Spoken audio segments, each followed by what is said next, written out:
Hey guys, welcome back to my channel. Today was gonna be a talk through, but then I got caught up binge watching Dexter and I couldn't stop, not even for a video. But I wanted to show you how I do one of my favorite looks ever. So quick and simple and appropriate for the holidays, mainly because of the dark lip, but also so subtle and warm and beautiful. I would just call this like my go-to daily look. A little gothy, warm, easy, just the whole enchilada. So, if you want to see how to achieve this, then stay tuned, and as always, please thumbs up and subscribe. I'm priming in only certain areas on my face today with a pore filling primer from Nyx, and I just like to prime where sometimes like the foundation can get a little bit carpety, which for me is my nose, the inner part of my cheeks, my forehead, and my chin. So sort of like the T-zone, but I don't really get oily, so not really. But I'm just going to do my foundation. This is Revlon Colorstay, which definitely has the fullest coverage of any drugstore foundation in my experience. I've done an in-depth foundation routine though, and that I will put in the description box below for you to watch if you're interested. I just use my normal buffing, swirling, and tapping motions for this though, and I don't forget to hit my ears, my hairline, my jawline, and a little bit of the neck. I'm also taking this onto my eyes just a tiny bit, only to even out that area because if you're like me, you get discolored there. Quick disclaimer, it looks like I'm putting on white face paint, but really I'm just using natural light and it washes the shit out of everything, but I am very white, and if it looks like I'm putting on a foundation that doesn't match me, just look at that white neck. Don't let the redness fool you. Don't match your foundation to your face, guys. Match it to your body. The neck is always a good bet. Moving on, I'll apply my Maybelline FitMe Concealer in Fair to my lids and under eyes. I'm putting this on my lids to even my skin tone even further and also to act as a shadow base. And for my under eyes, I'm keeping it light. Since we aren't doing any crazy eyeshadow, I don't want a super intense under eye highlight today for fear of kind of looking, fucking weird. And then just buffing that in the same way I buffed my foundation, using this Real Techniques brush, my holy grail / baby, and don't forget to buff it onto your lid as well. Then just setting it with the setting powder, both on and also setting my nose / the creases below my nose, my forehead lines so they don't crease, and my lip area because it will help when we go in with lip products later because it will keep the face product and lip product from mixing together and then lightening up the lip product and giving us a weird skin lip effect. Next, I'm going to complete the face, starting with Benefit's Hoola bronzer, getting hella washed out by the sunlight, boo. But I'm just going to bronze that face as normal, pretty run-of-the-mill contouring here. Check out my contouring video if you want to see it more in depth. And then I'm just going to take Benefit's Dandelion powder, which I think is supposed to be a highlight.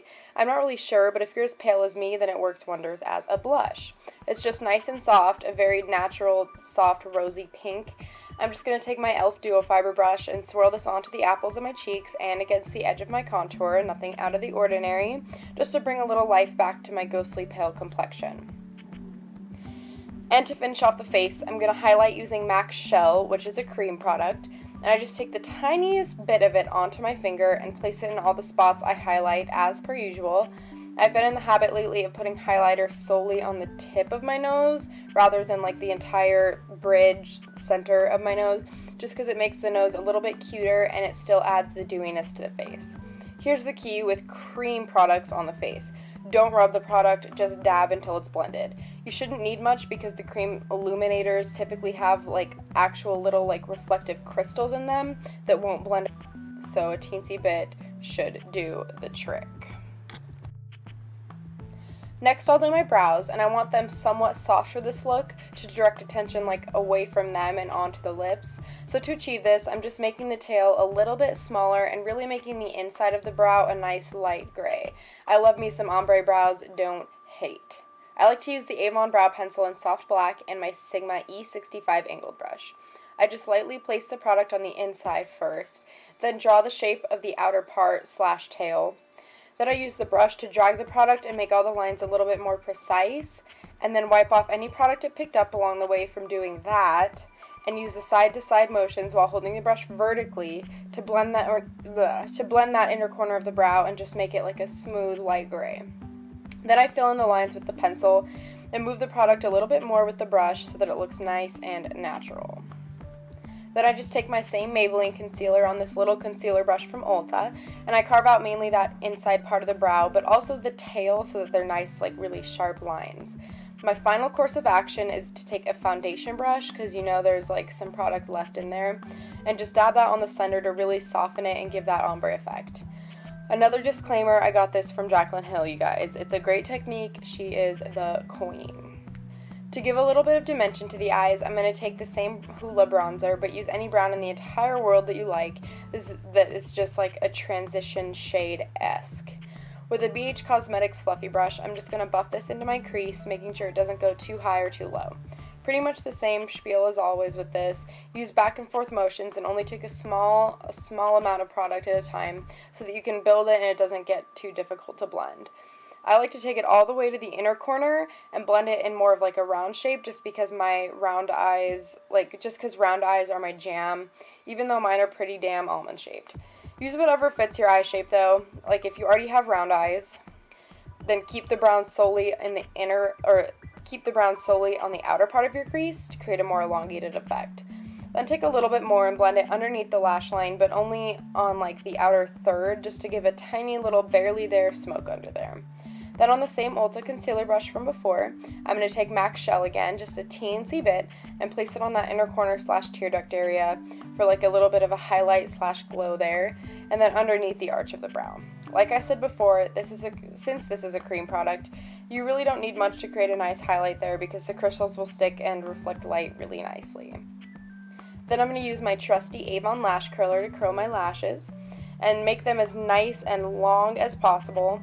When I do this, I first pump the curler a few times at the base of the lash and then a few times in the center, just so the curl looks nice and natural and so my lashes don't like stick straight up. Then I'm generously applying my L'Oreal Telescopic mascara, which is my favorite for when I want my lashes to look really long and when I want them to kind of like multiply and for it to look like I just have a ton of lashes. I attribute this effect to the really thin wand, and also because the wand has really short, stubby little bristles that are like really close together. I find that they just grab the hair and really pull them to the longest length.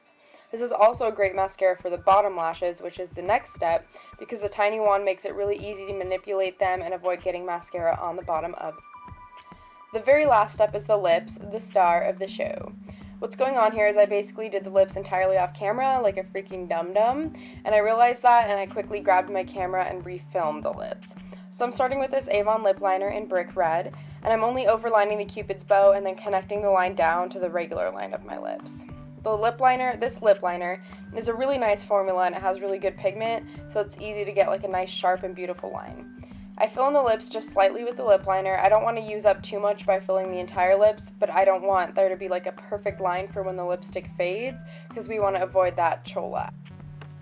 And then I'm going to take the real star of the show, that being the NYX Matte lipstick in Siren, which is this amazing, very deep burgundy plum color.